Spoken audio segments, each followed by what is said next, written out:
And here we are, another episode of the Mental Health Warriors podcast. And I like to peel back the curtain and give you guys some insight into the goings-on of the Mental Health Warriors empire here. So today I'm recording not in my beautiful studio, which is actually just a table in my basement. I'm actually sitting at my kitchen table because my daughter and her friend have taken over the basement for a sleepover.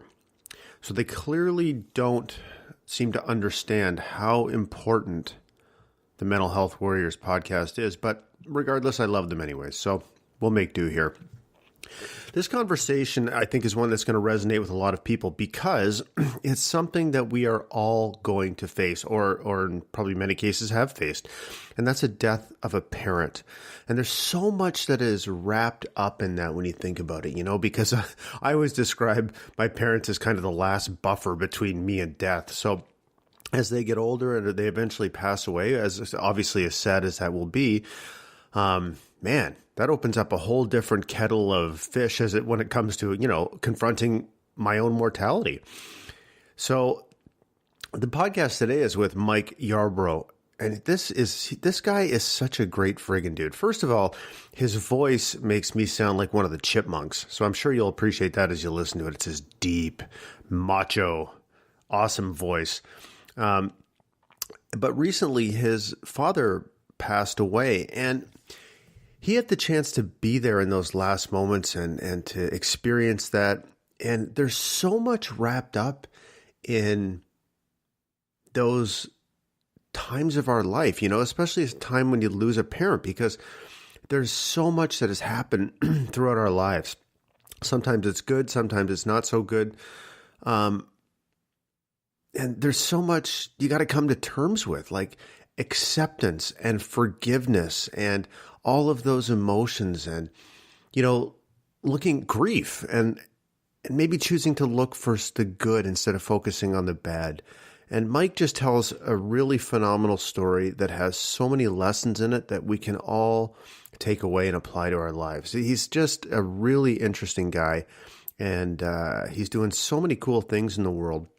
But most of which I'll tell you about in a minute. But most importantly, he really gives us a lesson here on and some insight into what it was like for him to, not only live with his dad or, grow up having this man as a dad, but to be with him in his final moments. And it's just a really powerful conversation that I think you're going to love. And as I said at the beginning, we're all going to experience this in our lives. And I think that in order to be as happy and fulfilled and grateful as we can, sometimes we need to choose to look for maybe the things that were good instead of maybe what we've done a lot of our lives, which is focus on the things that we wish were different. So I want to thank Mike for this conversation. And I want to tell you more about him because I've been on his podcast. We haven't talked a lot, but I follow what he does and I consider him a friend. And I don't know, we just seem to have a really good chemistry when we talk. But anyways, he's the founder of and curator of Wolf and Iron, which is, a website and podcast where he wants to help men live more manfully in the modern age. It's a freaking awesome website and it's an awesome podcast. And I'm not just saying that because I was on the podcast. That is actually probably what brings it down a notch. And I'm sure that Mike has improved his process so he never has a guest on like me again. But there's tons and tons of good information on there. Really, it's a great website. It's a great design, and it's full of great content. The other thing Mike does is he runs Rustic in Maine, which makes these freaking crazy rings. I think they're like wood and metal rings. And I'm looking at the website right now, and they are so unique and so awesome. And he does things for a good cause by supporting wounded veterans and stuff like that. But these are really interesting products that would make a great gift for somebody that you care about, like Colorado elk antler and historic World War II teak. Like, where the hell are you ever going to get something like that? And it looks amazing. So he's not just a man and a communicator. He's also an artist and an artisan. And it's really, really cool. And the other thing, and he actually sent me a copy of this book, is he's written this book called The Guy's Guide to Pocket Knives. And it's the coolest freaking book. It's a small book, a small hardcover book. And it's just freaking full of useful information around pocket knives. Like, I had no idea that there was so much information around this subject. So he's a multifaceted guy, super, super interesting, and he's very open and vulnerable. So, wow, this is probably the longest intro I've ever done. But Mike, listen, brother, I want to say thank you to you for sharing your experience and the lessons you learned from it. And thank you for the contribution you're making to the world. Thanks for being a friend. And man, I can't wait to keep following you and see what else you create, because you are on fire, my man. So guys, listen, I hope you enjoyed this podcast episode as much as I did, and I'll see you on the other side. Warriors are not born. Warriors are forged in the crucible of adversity. Warriors without fear are warriors without courage. We are men, destroying stigma and stereotypes. We are a band of brothers, because in brotherhood, there is strength. Our weapons are strength, empathy, and honesty.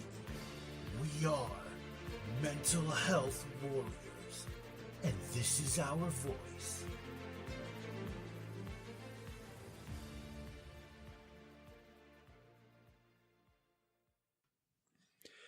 Hey, Mike, welcome to the Mental Health Warriors podcast. It's awesome to be turning the tables, brother. Yeah, Jason, man, this is great. I'm glad to talk to you. I don't remember. When was it that I was on your podcast? Was it this year? Was it? I think it might have been last year, I think actually. it was last year, yeah, because I had my podcast spun up, and then we had a bit of a break, family issues, some drama in my life, and so I had to kind of put it on hold. It's been going strong again since then, but yeah, I think it was last year. So how many episodes have you done? I am almost at episode 30. I've released. I think I'm on 29 that I've released. I've got probably 4 or 5 in the queue ready to go, but yeah. So, and before we get into the topic at hand, why don't you tell the audience about your podcast and who you're trying to reach and what you're trying to accomplish? No, that's great. I appreciate the opportunity to do that. So my podcast is Wolf and Iron, and you can go to wolfandiron.com and check it out. And so I'm all about helping men be better men. My tagline is helping men heed the high call of manful living. And so that's kind of a mouthful, but basically that means that there is a high call, I believe, on the lives of men, and most guys are just settling for the status quo. We're not really shooting for something better, and we're lacking in a lot of examples out there of what that looks like. And so Wolf and Iron really helps to kind of put those examples forward and also inspire guys through different articles and through podcasts and things of that nature to really pursue being a better man. That's fantastic, man. I don't know if you don't have the problem I have where I can't stop talking to people and then I get this freaking queue of episodes and I'm like, oh my God, what do I do with this? I feel bad because I've recorded so many, people email me and they're like, hey, when's my episode coming out? And I'm like, oh my God. Yeah, no, I'm a little bit like that. Like ideally, right, I would have about 20 episodes, ready to go, and I would just take a break for the rest of the year. But it's not, that doesn't happen. So that's good though, in a sense, because like you said, people do start to wonder like, hey, when's this thing coming out? Didn't we talk like 6 months ago? So yeah, no kidding. Well, so yeah, I'm glad you're here, man, because I think you reached out to me, I think last week, and shared a story of your dad's passing, which again, I wanted to offer my condolences about, but you mentioned that, there were some issues with alcohol and shame. And I think it's a really important topic to talk about. So I don't know where this podcast is going to go, but I suspect we're going to peel back the onion here and get to some pretty important stuff, because there's so much. Oh man, I don't know about you, but especially with what I'm doing with Mental Health Warriors, I talk to so many freaking guys that have had things happen to them, and that they haven't healed from or worked through or confronted or whatever the thing is they need to do. And they're tortured for their entire life. So, maybe tell us about your dad and we'll just see where it goes from there. Yeah, man. So, I wish I had like a really good, happy story to lift people up here. I think there's some lessons to be learned here for sure. But unfortunately my dad's story didn't end well. And, my dad was 62, I believe. His birthday was just coming up, and he basically looked like he was about 85 years old when he died.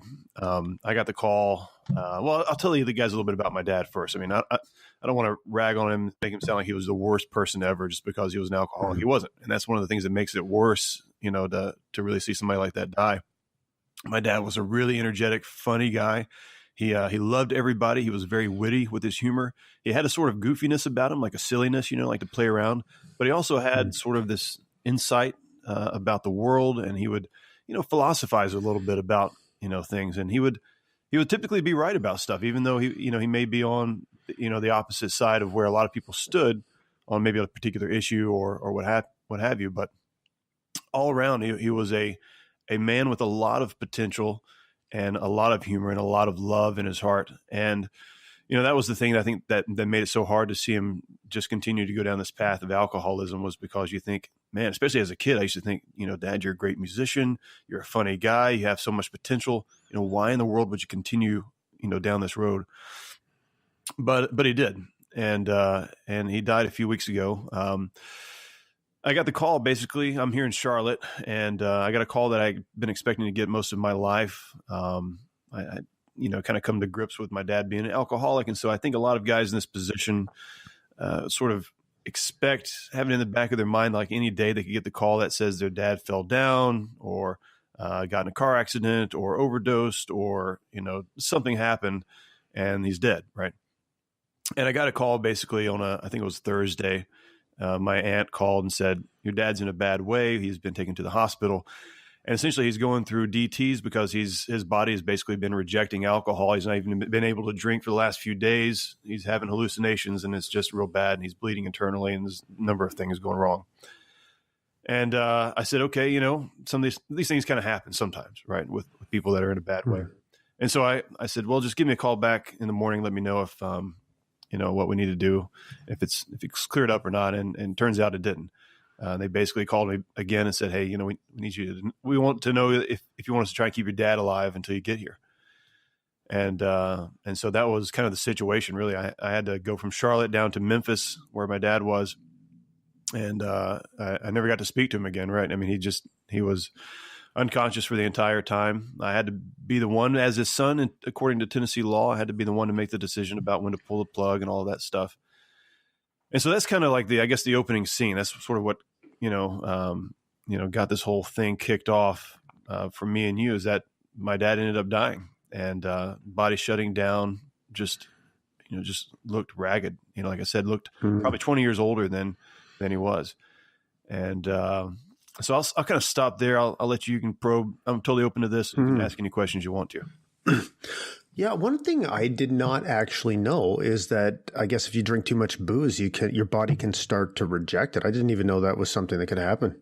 Yeah, because eventually your organs. I mean, if you think about alcohol as a poison, you're poisoning yourself, and your body can recover over time. But most people who have seen alcoholics, they're either going to develop cirrhosis of the liver or some kind of a cancer or something involving the liver, or they're going to have some kind of breakdown of the body.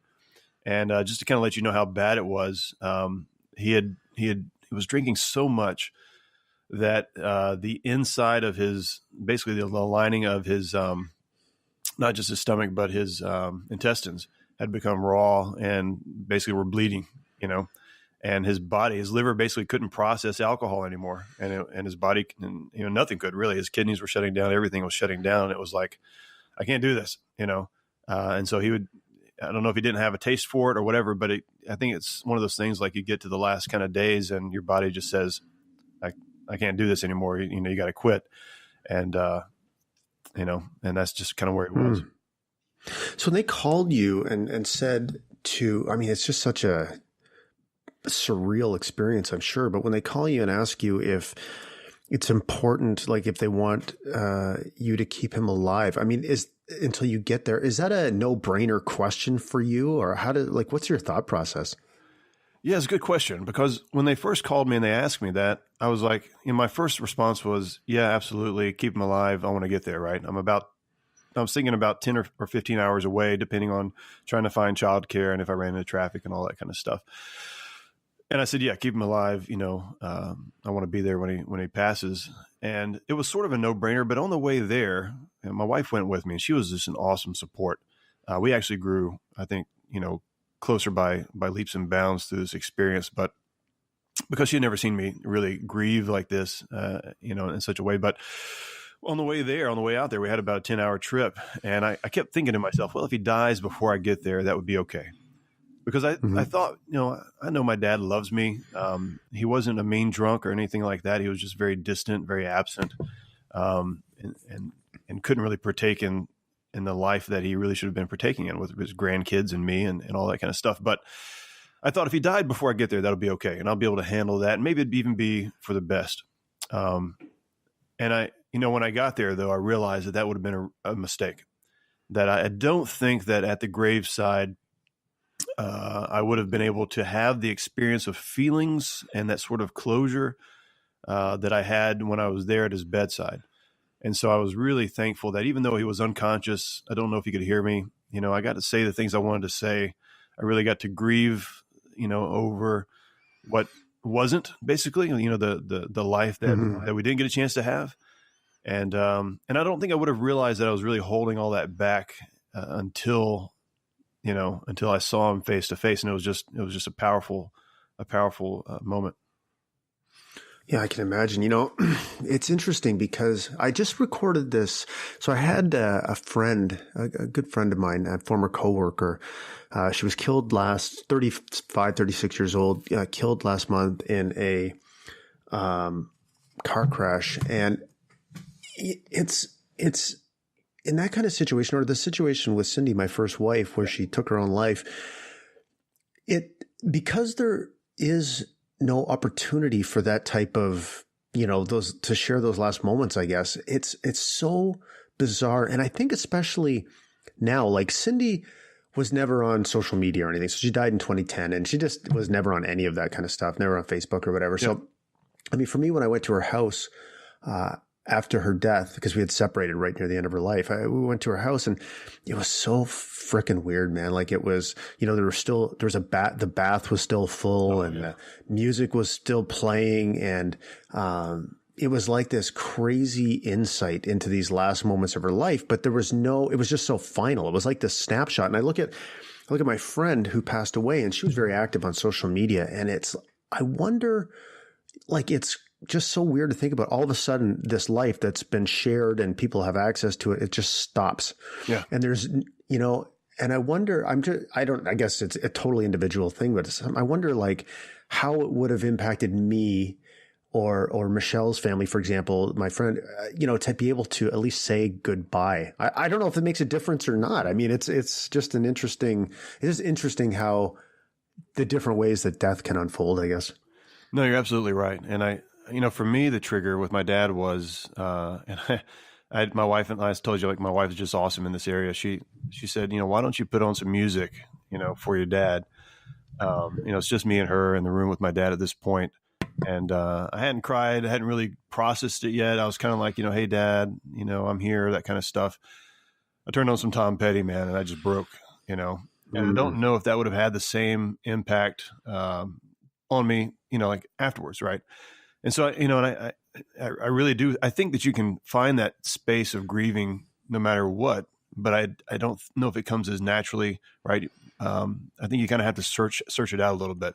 To kind of give you an example, a friend of mine was talking to me about how, how his dad died. He and his dad were really, really close. And I'm trying to think about the scenario here. I can't remember if it was a baseball game or if it was, or what the deal was, but there was something that they had in common, baseball game, football game, or something like that. And he was listening to the radio. He's driving down his dad had already died months before. He's listening to the radio. Something happens, baseball related, football related, something along those lines. And he just unconsciously pulls the phone out of his pocket. He dials his dad's number, and then the phone starts ringing before it hits him. Like, my dad's dead. Oh my gosh. He just starts breaking down, and I think that, wow, that, when you don't have, death is just weird anyhow, because you expect, it's not right for the person to not be around. That's sort of like in my mind, that's the unnatural state of things. That person should always be. And I think eventually we will all be reunited. But I think that, if you don't have that time of grieving, of really processing it, it is going to find ways to catch up with you. And, I would just say, you just got to let it happen. Wherever you are, don't try to hold it back. If you're in the grocery store and you see something that reminds you of your parent, and you just, that's when the floodgates open. Hey, it's better than holding it in. Oh man, I totally agree. I totally agree with that. So, before we get into maybe your dad's story, I just wanted to ask you, like, what in those final moments, to have the immense responsibility of life and death, as your dad's son, like, how do you get to the point where you decide that this is the moment to, turn off the equipment or pull the plug, as they say, or whatever? Like, yeah. What was that experience like for you? Well, it was a shock a little bit to me when I showed up and they were like, hey, glad to see you again. I got some family members there and they said, hey, by the way, you're the man. You're going to have to make some decisions here. And I didn't know that the whole trip there. Thankfully, everybody was in agreement in terms of what we thought should happen. And because his body was already quitting, it was an easier decision to make. So, I think about people who are, maybe on life support and they've got good brain function. They've got good, maybe they're in like some kind of a coma for some reason when they don't know why. Right. But if they take them off of life support, then, they're going to go. It wasn't like that. His body was trying to quit. Right. And we were basically artificially propping it up. So I think for me, it was more of what would my dad want? How would he want to live? How would he want to go out? And just making the decisions to do that as humanely, I guess, as possible.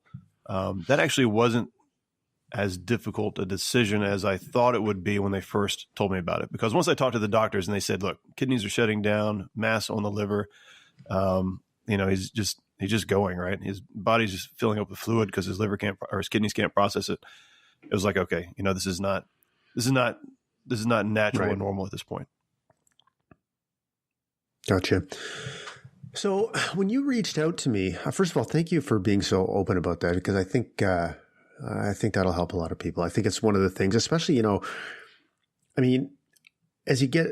as we all get older, right? I'm, 44, I'll be 45 in a few months. And my parents are, 71 and late 60s. And you start to think about it, right? Like, it's obvious. They're getting older. They could have, 20, 30 more years left, and they could have 5. Who knows? But it's interesting. Just to hear firsthand insights, into somebody who's been in that place, because I think it's something we all wonder what the experience is going to be like. And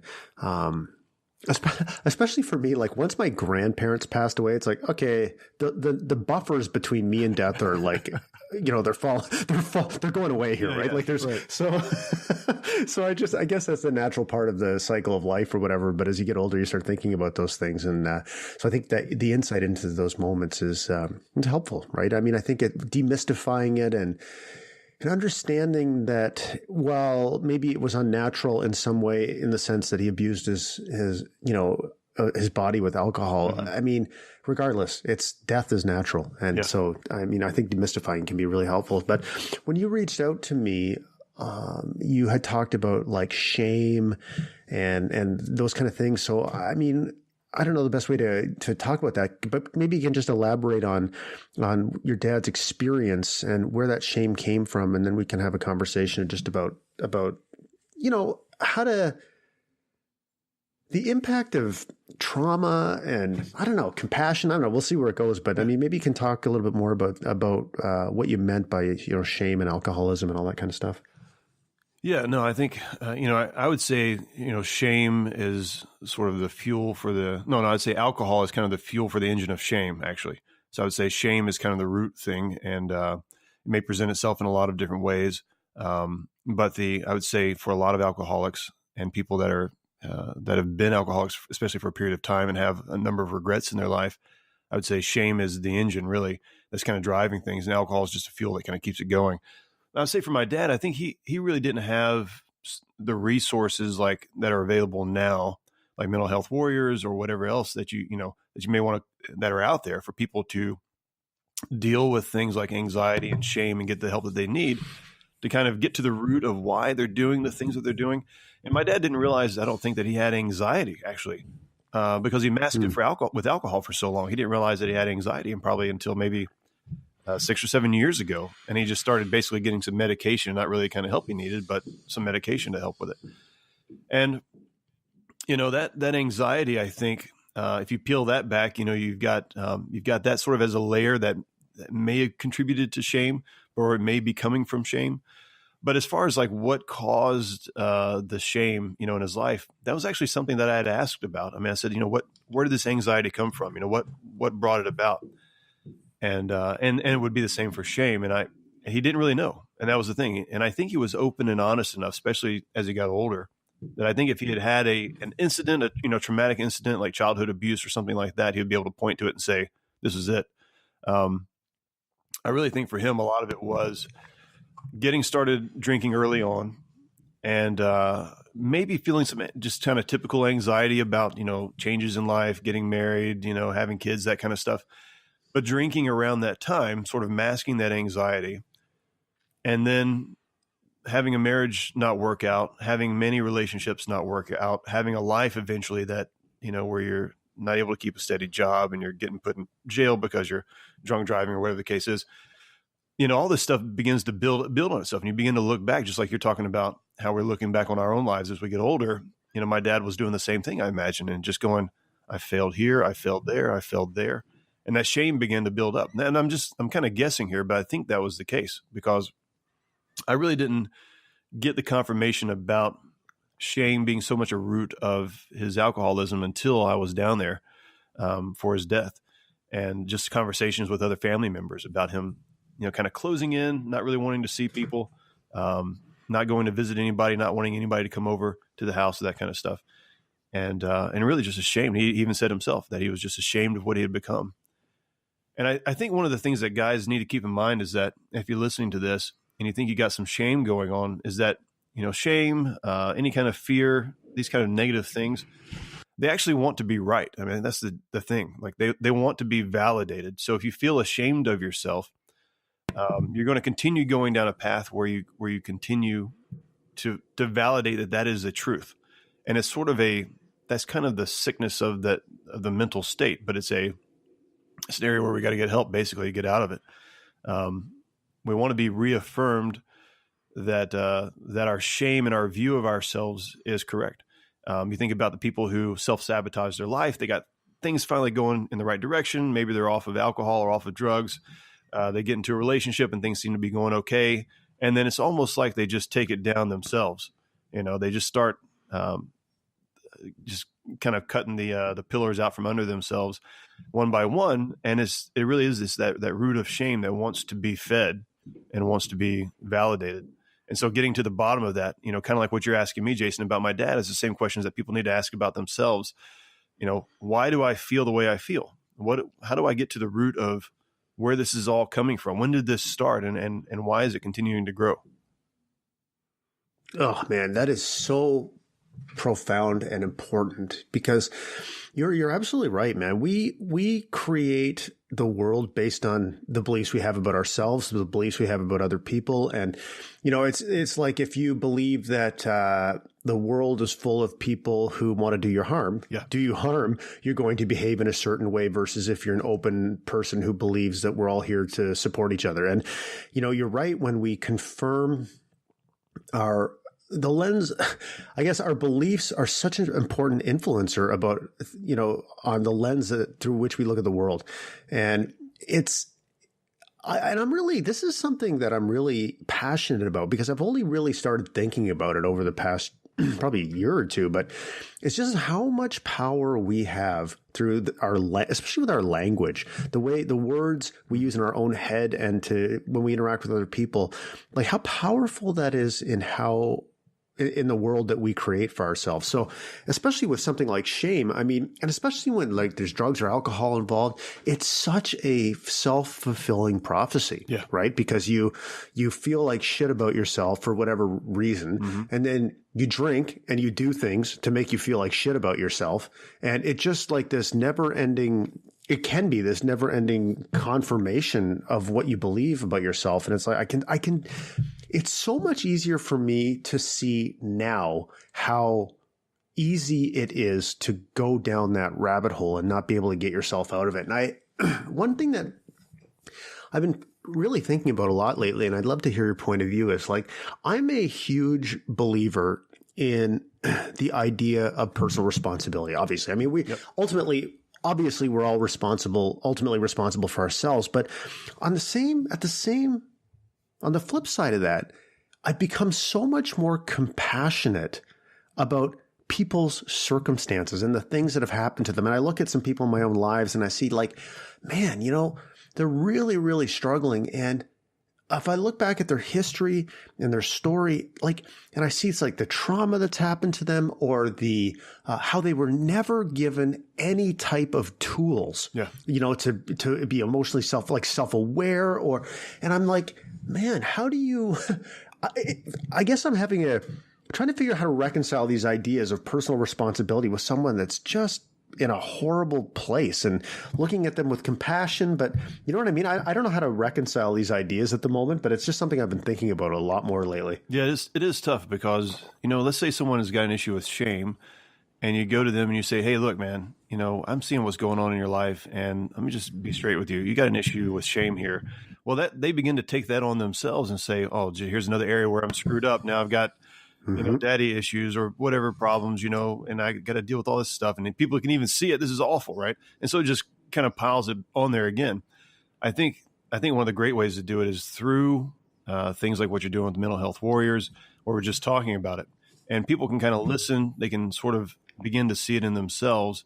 I think also just for anybody who's maybe has somebody in their life and they want to broach the subject with them, instead of the straightforward approach, try asking questions, right? Say, hey, where do you think this comes from? What do you think is the driving force behind, these actions? And, you don't have to answer right now. I'm just kind of putting that out there. And I think it's getting other people to come to their own conclusions where they see it in their life.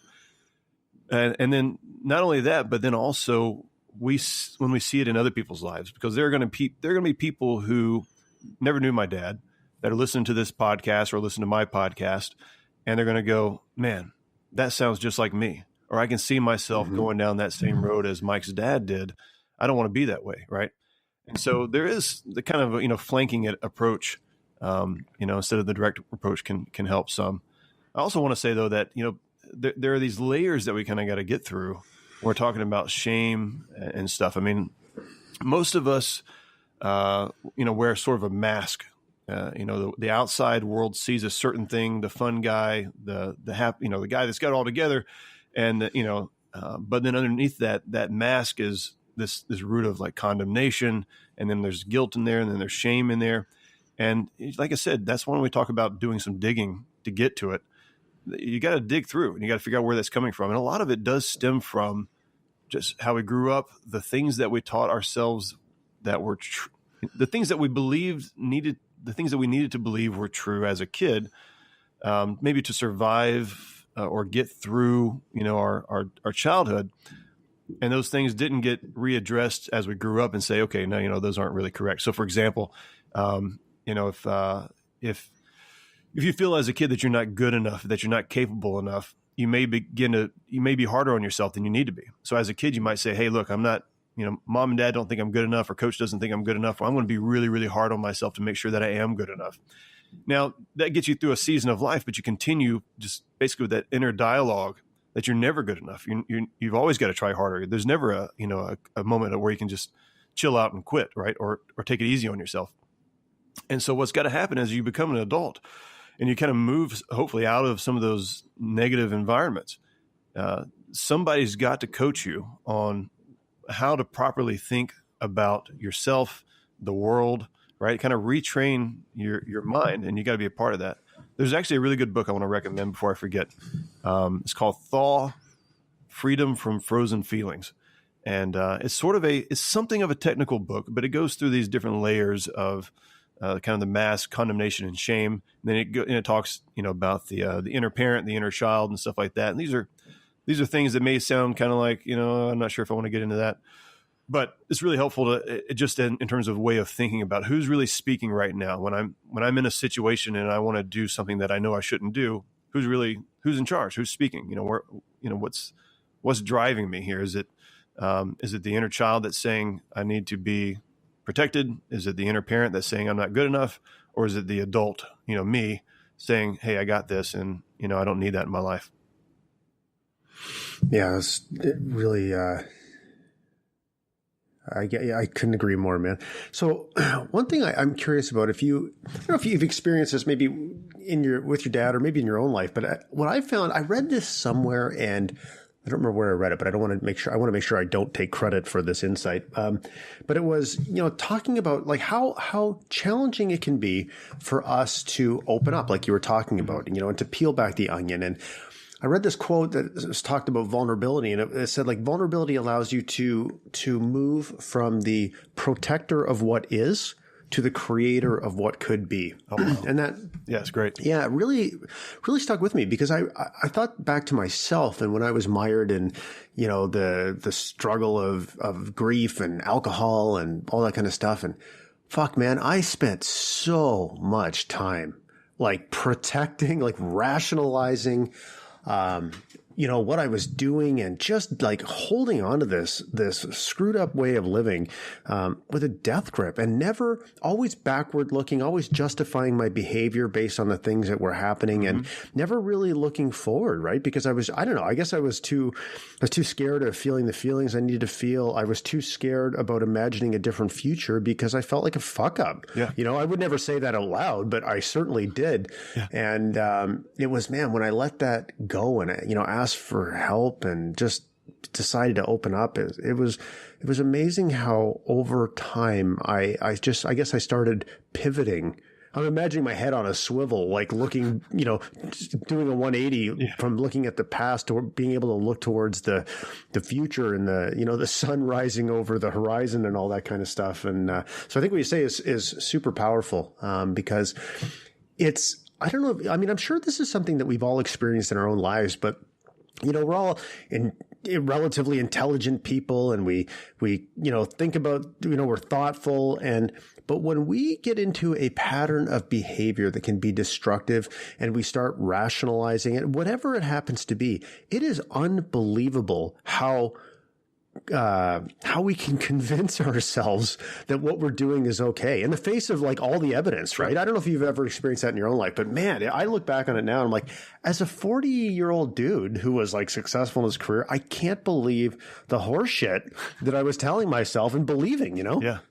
Yeah. I mean, and you think about that and for people who are in a situation where maybe they have a relative or a friend that's, alcoholic or on drugs or whatever the case is, and you're constantly trying to break through that, you got to understand that people are in the situation that you're talking about, they've convinced themselves of this nonsense, right? So, I mean, not only are you trying to shine some light on what the truth is, they've already rationalized everything that they've taken all the truth that you're seeing and they've rationalized it into a place where it says it's okay to be the way they are. And, or, they'll say things like, yeah, you're right, I need to cut back or whatever the case is, but they don't really see it from the outside perspective.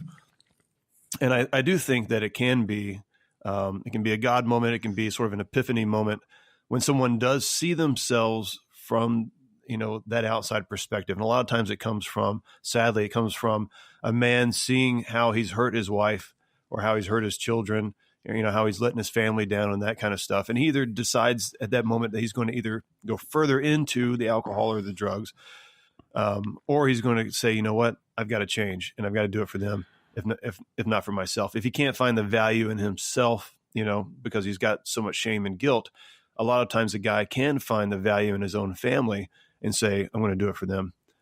But you're right. The natural state of things is protection. And we want to be protectors. I mean, I speak specifically to men, although I'm sure I do have some women listen to the podcast. But in any case, especially as men, we want to be protectors, and we think that protecting ourselves makes us stronger. And I don't know if it's always, it's most typically the default that we don't show our true selves to other people and we're not vulnerable. But we find the most success in life, understanding about ourselves, the compassion for other people, when we say, you know what, the one person I'm not going to protect in terms of, being who I am, being real about myself is me. I need to be I'm the one that actually needs to be vulnerable. In order to be a protector for everybody else, I've got to be vulnerable. And you've done a great job, by the way, Jason, of spreading that word and getting that out there. And that's something that I continue to compliment you on whenever I get a chance, talk about vulnerability and stuff like that. So keep doing a great job there. Yeah, I appreciate that a lot, man. And it's interesting when you talk about, like, I think, I don't know if it's an individual thing or if it's a societal thing, or it's probably some combination of both of those things. But we seem to have developed this idea that pain, whether it's like physical pain or more specifically in this case, emotional pain, is something to be avoided at all costs. Yeah. So, like I heard an example. I was listening to, I forget which podcast I was listening to, but it was a doctor talking about the opioid crisis.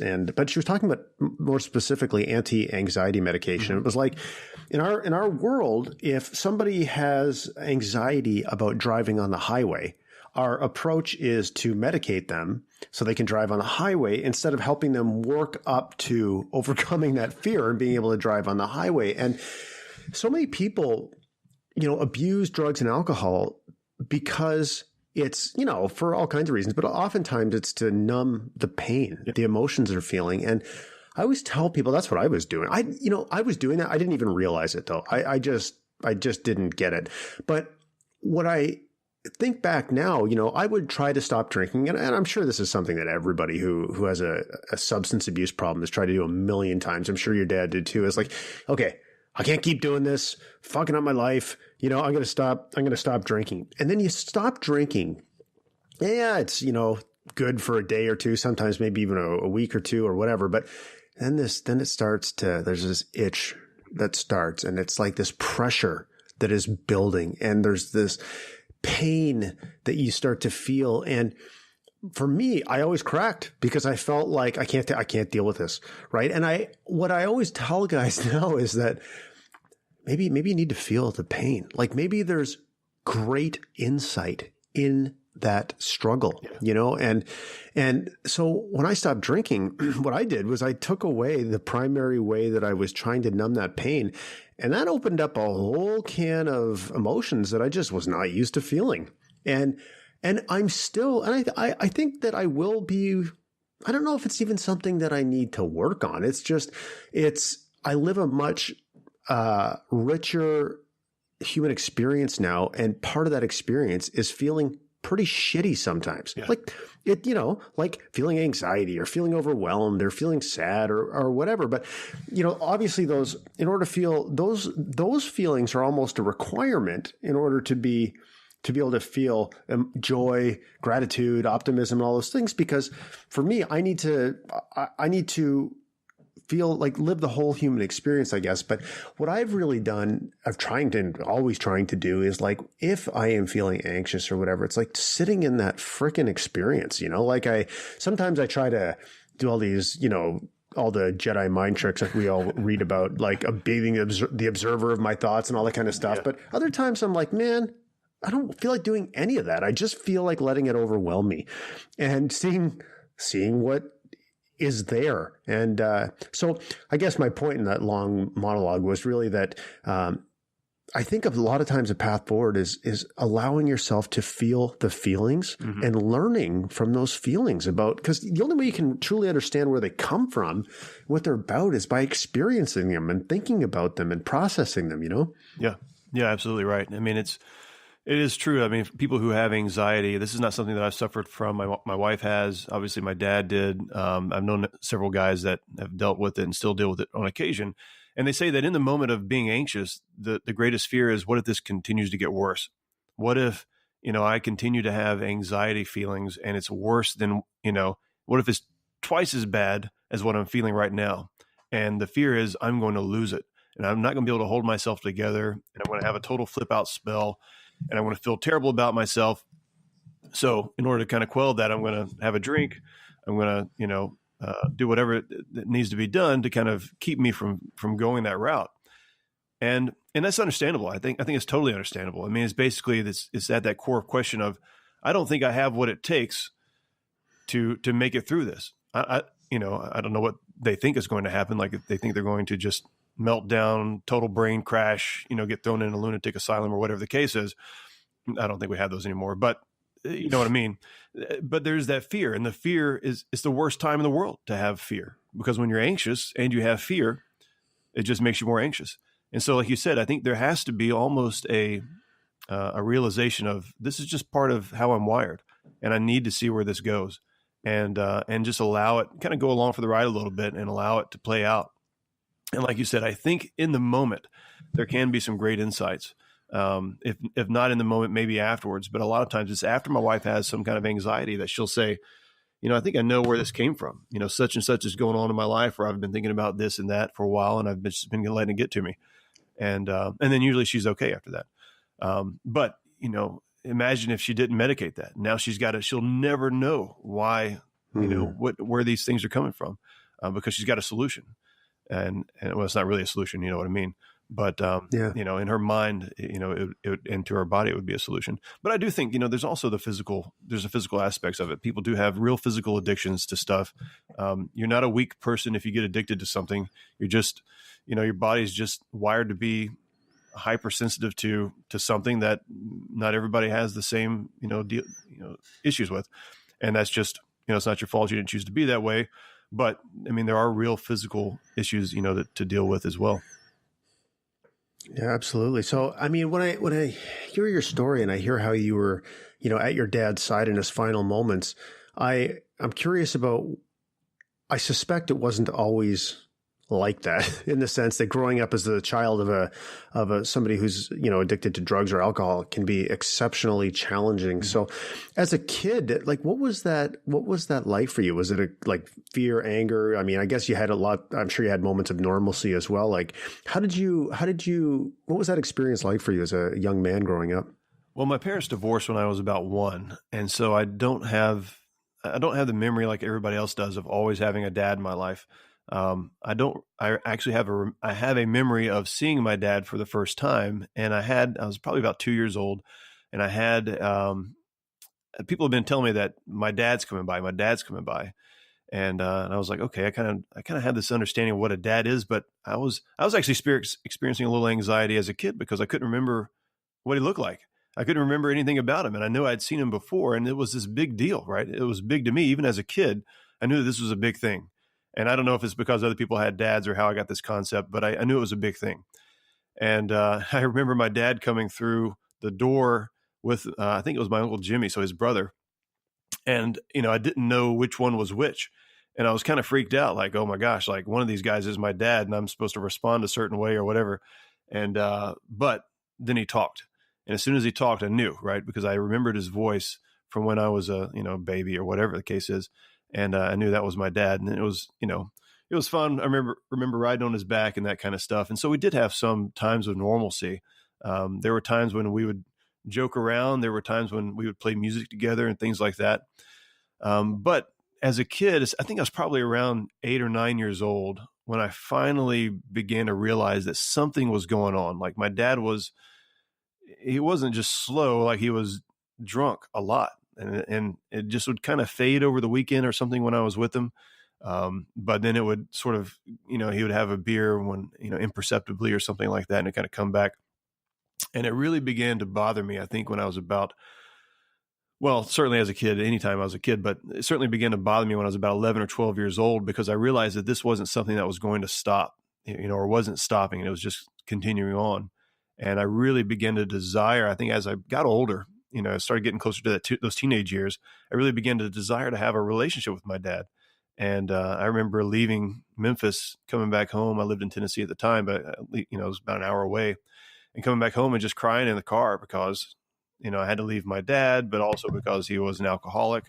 I remember praying for my dad as a little kid, sitting up at night, just, praying for him, God, please make him not be an alcoholic, and all that stuff, tears and everything.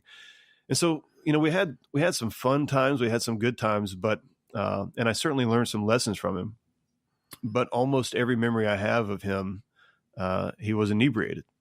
And, I'll tell you a strange thing, Jason, is that I don't know if this is part of the grieving process or if I've always done this, but over the last few weeks since my dad died, I keep just thinking about him during the day. And I don't know if I always did. Like if I always had little thoughts about him, little scenes here and there, or wonder what my dad would think about this. Or if that's just something that's happening because he died and it's kind of fresh on my mind. But either way, it's interesting how much that, even though I didn't really spend a lot of time with my dad, just how much of an influence either he had on me, or how much of a relationship, that longing for that relationship I wish I'd had, you know? Mm-hmm.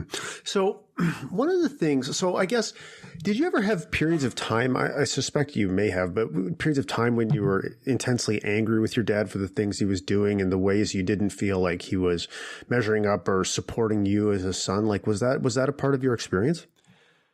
Yes and no. I mean, you know, my wife would be, when I told her about, you know, my dad being an alcoholic and not always paying child support, just be honest, not hardly ever paying child support and that kind of stuff. We met when we were teenagers, by the way. So she was 16 when we met. So she knew my dad for a number of years. She got really mad. You know, she's really mad at this. And to me, that was sort of like a way of life. This was just the way things were.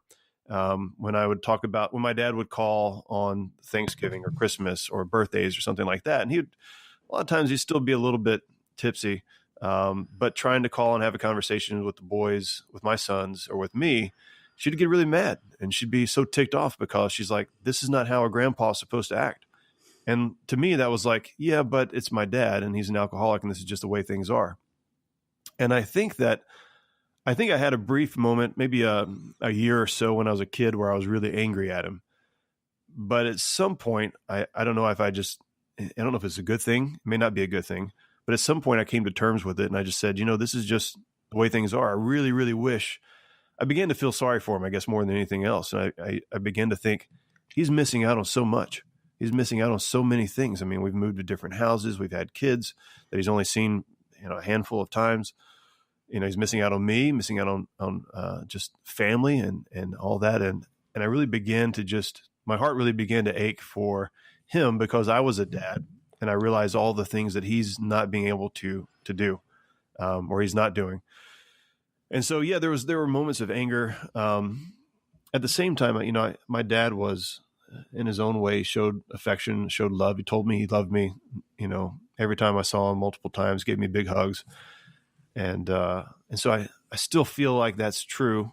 But, you know, there's a quote by, James Garfield, one of our presidents, and he says, "I'm a poor hater," and I'm kind of the same way. I don't really hate very easily, so there's not many people that I have serious grudges against, including my dad. Wow, that's yeah.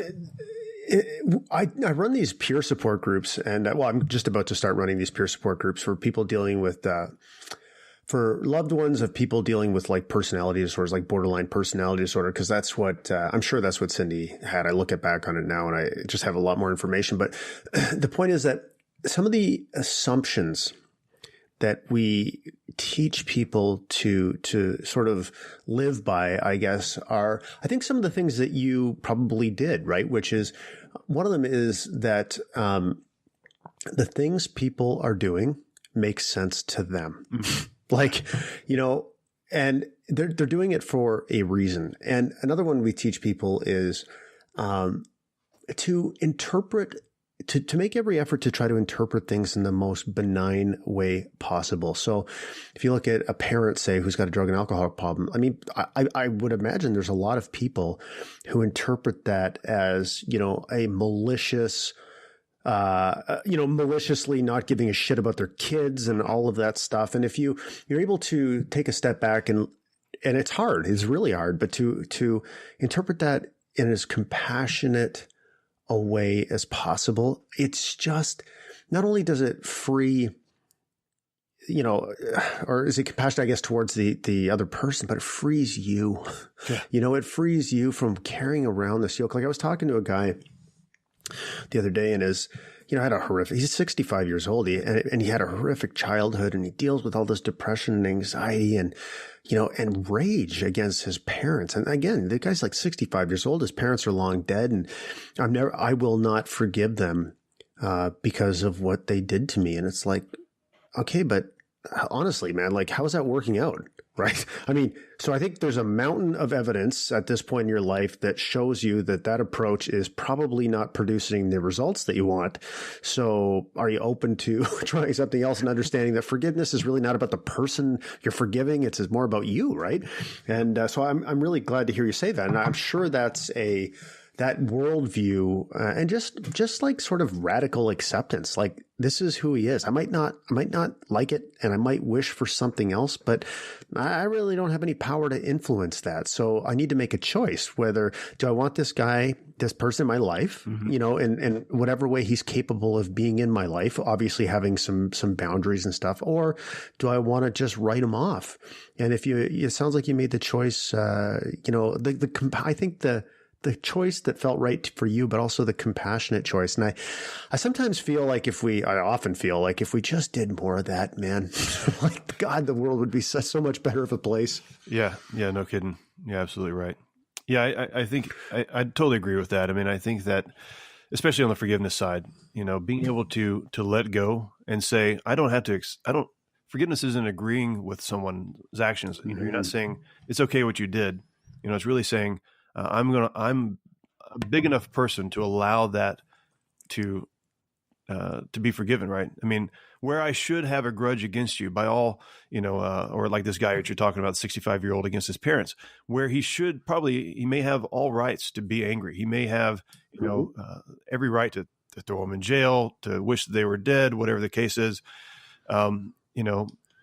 He's being the bigger person, being the more compassionate judge, if you will, by saying, I'm going to let this go. I'm a Christian. And so a lot of this comes from my Christian upbringing of being taught, here's God saying, you guys really screwed this whole earth thing up and, this whole humanity and existence thing up. And you know what, but I'm going to provide a way for you not to be this way and to reconcile you to me, right? Even though you don't necessarily deserve that, I'm going to do it anyhow. I'm going to love you despite all of the flaws and just that compassion, right? And so that's kind of how I think about it. I'm like, oh man, the creator of all things, this is where I come from. If the creator of all things can look down on little me and say, I'm going to forgive you, Mike, for screwing up your marriage for so many years, or, being harsh to your children, or if he can even look at my dad and say, Mike Yarbrough Sr., I'm going to forgive you for, all the drinking that you've done and all the pain that you've caused over those years. Who am I? Just a guy in this world to really be holding that against somebody. That's kind of how I look at it. But I think you're absolutely right. And there's amount of evidence both in our personal lives, but there's also amount of evidence in the scientific world now that actually talks about the power of just forgiving and being able to let things go, and how, it just reduces all kinds of stress. It allows our bodies to heal and to our minds to think better. I mean, it's so good for us and so right. Yeah, we in the Mental Health Warriors group, we had a community call about this article by a guy named Gabor Mate, and he's like a Canadian guy, and he's a really progressive thinker on addictions and trauma and all that kind of stuff. But he talks in this article, it's called "Building a Culture of Good Health." I'll link to it in the show notes. But he talks all about like how we're a system, right? I mean, there's no distinction really in the system that is us between like emotional well-being, mental well-being, physical well-being. It's all tied together. So I think your point about forgiveness actually having like quantifiable, physiological benefits is absolutely true. It's that old analogy I think I've heard a million times, but it's like carrying this anger and resentment around is like drinking poison and expecting the other person to die. Yeah. So one thing I wanted to ask you just maybe before we wrap up, because it tweaked my curiosity when you were talking about, how you're being a Christian and how you view that gave you some of the tools, I guess, to be able to more easily forgive. And how do you, I also see, so that's a very compassionate way of looking at it, but is it your experience that other people use that exact same message to be like totally judgmental and do the opposite thing? And what is it about, I guess, what you've learned or your worldview in Christianity? Like, how do people interpret the same thing so damn differently, I guess would be my question. No, it's really good. And it's a great question. And obviously we deal with this in Christian circles all the time because there are Christians that make other Christians look bad. A lot of it has to do with our view of God oftentimes is very very much relates to our view of our Father. And I don't know if, I imagine that does for me in some respects as well. I had a grandfather, though, that was, I still have a grandfather that was basically a father to me. And he was much more the way the father should be. So in place of my dad, I had him. But our view of God a lot of times aligns with our view of dad. And if we think about our fathers, this is sort of an unconscious thing, but if we think about our fathers as being a sort of this judgmental person, that his real strength in being a father is in his judgment against us. And he's always harsh, and he's always looking for us to do the right thing. And if we're not doing the right thing, we're not accepted, right? Some people have that view of God. And so they see God as just sort of the guy that's just coming down on everybody. He's just got rules. And if you don't follow the rules, then you're out, right? And that would be sort of more like akin to like the Old Testament kind of belief, I guess. But certainly it doesn't really mirror the way Jesus, lived his life. I mean, he ate with sinners and tax collectors and, and prostitutes and everybody else. And he just loved people. And of course he preached what he believed was, the truth. And he hoped that some people would be converted and that kind of stuff and believe. Not everybody did, obviously, but he didn't hate on them, and he certainly said, this is what is right. And this is what is wrong. But you know what? I'm going to love you in spite of it. He even calls people to love their enemies. So I don't, we're supposed to love enemies. I mean, think about, we're supposed to love ISIS, for example, which is crazy. But if you think about, we're supposed to love our enemies, doesn't mean we accept everything they do. Doesn't mean that we're going to stop, we're going to say that, we're all of a sudden going to say that terrorism's okay. No, but it just means that we're going to have compassion on people, and that ultimately that's going to be the greater route. Why people get that way, it has to do more with, I guess, ignorance, what's being taught. It's one of those things where people grow up in a certain denomination or a certain kind of preaching, or they just have a certain kind of bent, and they're all about the rules. And then you got some people I'm probably just naturally more of an easygoing person. And so I'm kind of like, rules, schmools, let's just love everybody. That's just part of my natural bent, and that's going to just be, I think it's at some point, I know people, Jason, who are very strict kind of rulesy kind of people that would otherwise be in that camp that you're talking about, where they're very judgmental, but because they've actually taken the time to actually study scripture and think about the way they perceive God and Christianity, they've come to the other side, and they're a lot more balanced out than they otherwise would be. So I think there's hope no matter what. But look, every one of us has the ability to be ignorant. And, if we don't dig into whatever it is our beliefs are, you talked about beliefs earlier in this, we all have beliefs. If we don't dig into where those beliefs come from, if we don't challenge them to make sure that they're actually valid, then, we're going to be, we're going to find ourselves being carried off into a world of hurt based on a bunch of bad notions. And, that's, I guess, that's about all I can say on that. Yeah, as you're talking there, there's a quote that keeps going through my head is, there but for the grace of God go I, or whatever. Exactly. However that goes. And we are all so, we're all like just one twist or turn of events or decision away from finding ourselves in a very different life, or, or like if you and I grew up in Nazi Germany, we'd be Nazis. Yeah. Right. Yeah. I mean, we'd like to all believe that we wouldn't, but wouldn't. Certainly. I'm just kidding. Yeah. No, yeah, you're right. You probably would. I mean, by all, most likely, if we didn't have any other way of being taught otherwise, we would probably be sucked into it all in some form or fashion. Yeah, we probably would be Nazis. Yeah. Yeah, and I think that's why, the work that you and I are both doing and the conversations that we're having are so important, because they are providing an opportunity for people to just get not only hear, experiences, but to get a different point of view. And I just, for me, and I'm sure for you too, it's why doing this podcast, our podcast is so important. And because not only do we get to learn from each other, but the audience gets to learn along with us, and it's just such a friggin' awesome medium and, like a virtuous, sort of, activity to be involved in. So listen, man, I want to respect your time. And I just want to say thanks. I really appreciate you reaching out, and I really, really appreciate you being willing to talk so openly about something that is so recent in a way that is just so transparent. So I think everybody who hears this will benefit greatly from it. But for the people who want to find out more about you and your amazing creative work and your podcast and also the physical awesomeness that you create, because it's friggin' incredible, what's the best way for them to find out more about you? Yeah, so there's a couple of things that I'm up to. Wolfandiron.com would be probably the most appropriate way to get in touch with me. So head over to wolfandiron.com. You can see my website all about being a man. I also do something kind of cool called Rustic and Main. And so this is really what pays the bills. I've got a business where we actually create rings out of, like wedding rings, out of historic woods and symbolic materials. And that's rusticandmain.com, like Main Street. And you can go over there and check that out. And so we're doing some pretty cool things over there.